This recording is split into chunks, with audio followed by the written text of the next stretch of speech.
नमस्कार दोस्तों, सिर्फ 10 से 12 मिनट में आप यह समझ जाएंगे कि आपको कौन से स्टॉक्स पर नज़र रखनी चाहिए और कौन से स्टॉक से दूर रहना चाहिए ट्रम्प टैरिफ के चक्कर में। साथ में आप ये जानेंगे कि ट्रम्प टैरिफ होता क्या है। जो आप बार बार न्यूज़ चैनल पे इसका जिक्र सुनते हैं, एक्चुअल में ये किन स्टॉक किन सेक्टर पर इम्पैक्ट डाल रहा है और एक्चुअल में ये लगा क्यों है। आज मैं आपको समझाने वाला हूं ट्रम्प टैरिफ बिल्कुल ही आसान सिंपल लैंग्वेज में, हिंदी लैंग्वेज में। इसको देखने के बाद आपको कम्प्लीटली समझ भी आ जाएगा और किसी वीडियो को देखने की ज़रूरत भी नहीं पड़ेगी। तो चलिए शुरू करते हैं दोस्तों। सबसे पहले मैं बात करता हूं ट्रम्प टैरिफ की। जुलाई 2025 में ट्रम्प ने 25% टैरिफ लगाया और अगस्त में आज की डेट में ये बढ़ाकर 25% और बढ़ाकर कुल 50% कर दिया, जो कल 27 अगस्त से लागू होने वाला है। इसके पीछे रीज़न क्या है, कारण क्या है? जो इंडिया और यूएस के बीच में सहमति नहीं बनी। एक्चुअल में यूक्रेन और रशिया के युद्ध की वजह से अमेरिका चाहता है कि युद्ध समाप्त हो जाए और रशिया युद्ध समाप्त करना नहीं चाह रहा। तो जो रशिया के साथ में डील कर रहे हैं उनके ऊपर हैवी टैक्स लगा रहा है ट्रम्प। तो भारत ने रशियन ऑयल इंपोर्ट बहुत ज़्यादा बढ़ा दिया है। इसकी वजह से रशिया के चक्कर में भारत के ऊपर ट्रम्प ज़्यादा से ज़्यादा टैक्स लगा रहा है। अब ट्रेड वॉल्यूम कितना है? भारत का यूएस को एक्सपोर्ट $87 बिलियन है और इसमें से 55 से 65% तक प्रभावित हो सकता है ट्रम्प टैरिफ के चक्कर में। अब मैं आपको ये बताता हूँ कि रूस से इंडिया ने तेल कितना खरीदा था और किस वजह से अमेरिका भड़का हुआ है और वो चाहता है कि वो रूस से तेल लेना बंद कर दे।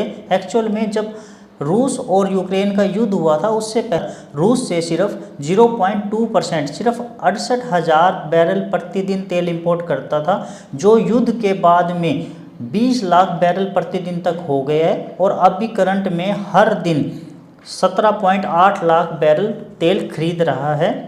पिछले 2 साल में भारत ने 11.33 लाख करोड़ रुपए का रशिया से तेल खरीद लिया है। इसी वजह से ट्रम्प भड़का हुआ है। किन इंडस्ट्रीज पर असर होगा ट्रम्प के टैरिफ से? Jewellery, textile, auto, sea food sector की इंडस्ट्री को मुनाफा घट सकता है क्योंकि ये सबसे बड़े एक्सपोर्टर है इंडिया के। एक्सपर्ट मानते हैं अगर अमेरिका के साथ ट्रेड डील नहीं होती है या टैरिफ कम नहीं होता है तो $68.2 बिलियन के हमारे जो निर्यात पर सीधा असर पड़ेगा। जो हम यहाँ से एक्सपोर्ट करते हैं उसका इम्पैक्ट बहुत ज़्यादा नेगेटिव होगा। ये वीडियो सिर्फ एजुकेशनल पर्पज़ के लिए है, मैं फाइनेंशियल एडवाइज़र नहीं हूँ। अब ऐसी कौन सी इंडस्ट्रीज है जिनके ऊपर टैरिफ का असर नहीं है, ये मैं फ़िलहाल आज की ही बात कर रहा हूँ। एक्चुअल में कुछ सेगमेंट ऐसे हैं जिनके ऊपर टैरिफ लगने की संभावना है लेकिन आज नहीं लगे हुए हैं, तो इसको हम नो इम्पैक्ट ऑफ टैरिफ की कैटेगरी में डाल रहे हैं। अभी फ़िलहाल आईटी, फार्मास्यूटिकल और इलेक्ट्रॉनिक्स इंडस्ट्री इसको टैरिफ से बाहर रखा गया है। कोई सेक्शन 232 के तहत इनको छूट मिली हुई है, लेकिन फ्यूचर में हो सकता है इनके ऊपर भी टैरिफ लग जाए। अभी फार्मा पर 0% टैरिफ है, लेकिन बार बार ट्रम्प के बयान आते हैं कि हम इसको 100% लगाएंगे, 150% लगाएंगे या 250% तक की भी धमकी दी है। लेकिन जब तक ये लागू नहीं होता तब तक हम इसको सेफ के दायरे में ही मानते हैं, सेफ कैटेगरी में ही मानते हैं। भारत अमेरिका को क्या क्या भेजता है? Petroleum product 5%, chemical 5%, garments, James and jewellery, drug, pharma, electronics, engineering. दोस्तों वैसे तो हम यहाँ से देख के ही समझ सकते हैं कि जो जो चीज़ें भारत अमेरिका को भेजता है उन्हीं कंपनी पर, उन्हीं सेक्टर पर ही ट्रम्प टैरिफ का असर आएगा। जैसे केमिकल स्टॉक्स पर, रेडीमेड गारमेंट्स के ऊपर, जेम्स एंड ज्वेलरी के ऊपर, फार्मा के ऊपर, इलेक्ट्रॉनिक्स के ऊपर। अब आम आदमी पर क्या असर आएगा? दोस्तों जो भारत से अमेरिका में प्रोडक्ट भेजे जाते हैं, अगर उनके ऊपर अमेरिका ने टैरिफ लगा दिया तो वहाँ पे लोकल जो प्रोडक्ट है उनकी डिमांड ज़्यादा बढ़ जाएगी। हमारे प्रोडक्ट महंगे होंगे अमेरिका में तो उनकी डिमांड घट जाएगी। उनकी डिमांड वहाँ घटेगी तो उनको ऑर्डर नहीं मिलेंगे यहाँ वाली कंपनीज को। यहाँ अगर ऑर्डर नहीं मिलेंगे तो दोस्तों यहाँ जो नौकरी करने वाले लोग हैं उस इंडस्ट्री में जिनको ऑर्डर नहीं मिल रहे उनकी नौकरी जाने का खतरा रहेगा, क्योंकि मैन्युफैक्चरर कब तक लॉस उठाएंगे, उनको भी अपना घर चलाना है, उनको भी अपना मुनाफा देखना है, तो दोस्तों उनके नौकरी जाने का खतरा रहेगा। छोटी छोटी कंपनीज बंद होने के कगार पर भी आ सकती है, क्योंकि वो टोटली डिपेंड है एक्सपोर्ट पर। इकोनॉमी पर क्या असर रहेगा दोस्तों, जो यहाँ की मैन्युफैक्चरिंग कंपनी है वो गवर्नमेंट को बहुत ज़्यादा टैक्स देती है। जितना प्रोडक्ट वो बनाती है, जितना मैन्युफैक्चर करती है, उतना ही टैक्स सरकार को जाता है। अगर अमेरिका के 50% टैरिफ लगाने से यहाँ की कंपनीज एक्सपोर्ट नहीं कर पाई तो वो टैक्स भी नहीं देगी, टैक्स नहीं देगी तो सरकार की कमाई पे भी नुकसान होगा। तो इससे जीडीपी ग्रोथ 0.2% से 0.6% तक कम हो सकती है। ये सभी सोर्सेज है जहाँ से मैं डाटा कलेक्ट करता हूँ। अब बात करता हूँ दोस्तों कि इंडिया का क्या इम्पैक्ट है, इंडिया क्या चाहता है आगे, इंडिया की क्या रणनीति है, कैसे इस ट्रम्प टैरिफ से बच के इंडियन इकोनॉमी को बूस्ट किया जा सकता है या इंडियन मैन्युफैक्चरर को जिंदा रखा जा सकता है, उनकी कमाई पर फ़र्क कम से कम पड़े और अमेरिका पर जो हमारी डिपेंडेंसी है उसको हम कैसे कम से कम कर सकते हैं। उसके लिए सरकार प्रयत्न भी कर रही है और कुछ रणनीति भी बना रही है, जैसे 50 देशों के लिए नई रणनीति।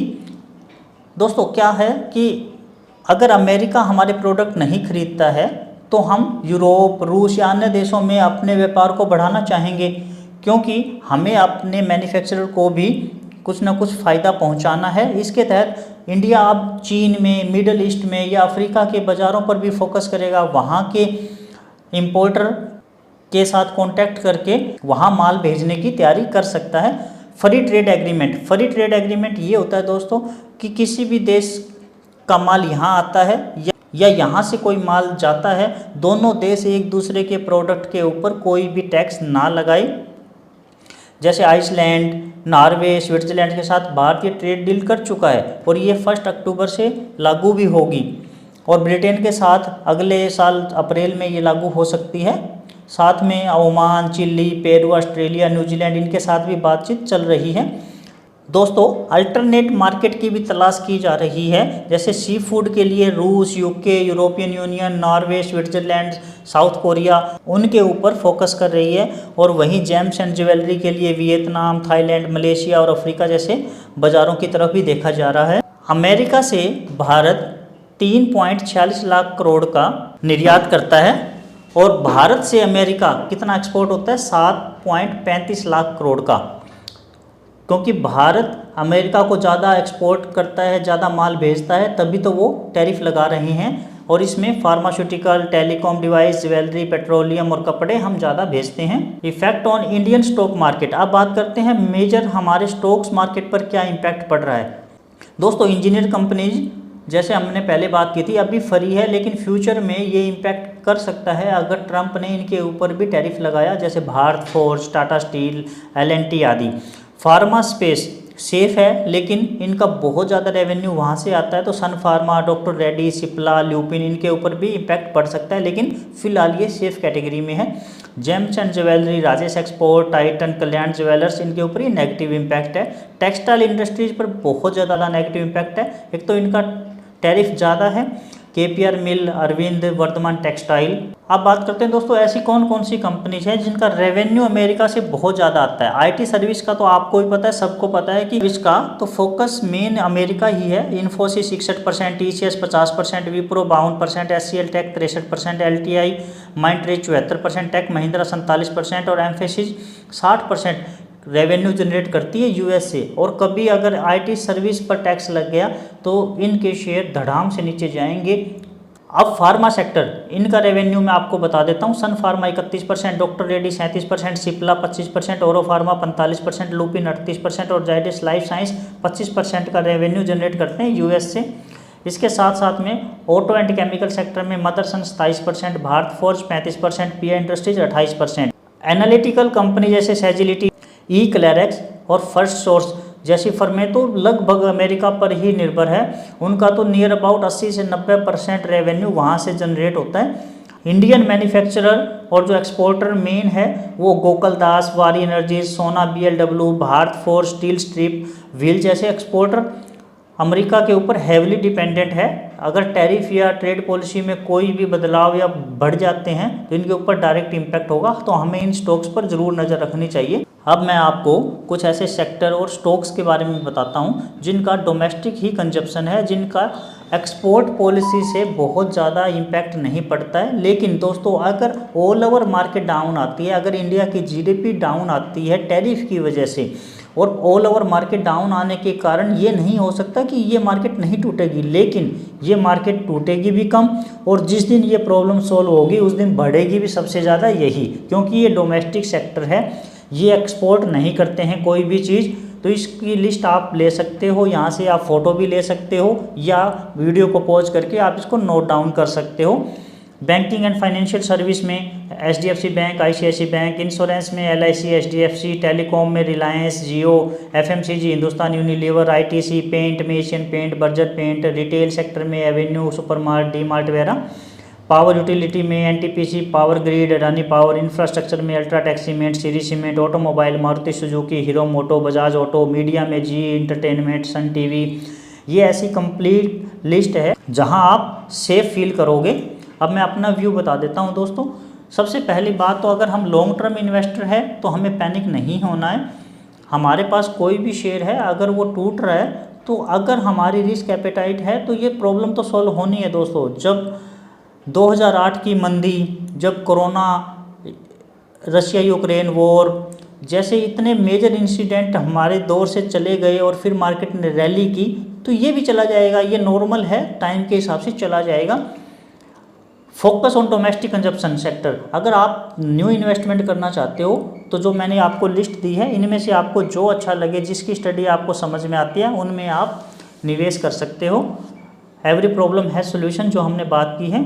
और साथ में हमारी इंडियन गवर्नमेंट भी ट्राई कर रही है, क्योंकि किसी भी देश के ऊपर अगर हैविली टैक्स लगता है तो वो गवर्नमेंट की कोई भी हो वो चुप नहीं बैठेगी, क्योंकि इसका असर उसके देश की इकोनॉमी पर पड़ेगा, करेंसी पर पड़ेगा। करेंसी वीक होगी तो मार्केट वैल्यू भी डाउन होती है और हमें बहुत ज़्यादा लॉस होता है। तो कोई भी गवर्नमेंट होगी वो हाथ पे हाथ रखकर नहीं बैठेगी, कोई ना कोई सोल्यूशन ज़रूर निकालेगी। जिस दिन सोल्यूशन निकल गया उस दिन हम इन प्राइस को, जब मार्केट जब मंदी आएगी उस प्राइस को हम याद रखेंगे और फिर रिग्रेट करेंगे कि हमें इतना अच्छा मौका मिला था और हमने खो दिया। तो दोस्तों all the best and keep patience. दोस्तों वीडियो आपको अच्छी लगी तो लाइक करना। आपको कौन सा डोमेस्टिक सेक्टर पसंद है, कौन सा स्टॉक आप लेना चाहते हो, आप मुझे कमेंट करना। वीडियो के बारे में भी कमेंट करना। एवरी सैटरडे एक वीकली स्टॉक एनालिसिस हम करते हैं, उसके लिए चैनल को सब्सक्राइब करना, बेल आइकन को ऑन करना। Thank you for watching this video. नमस्कार दोस्तों।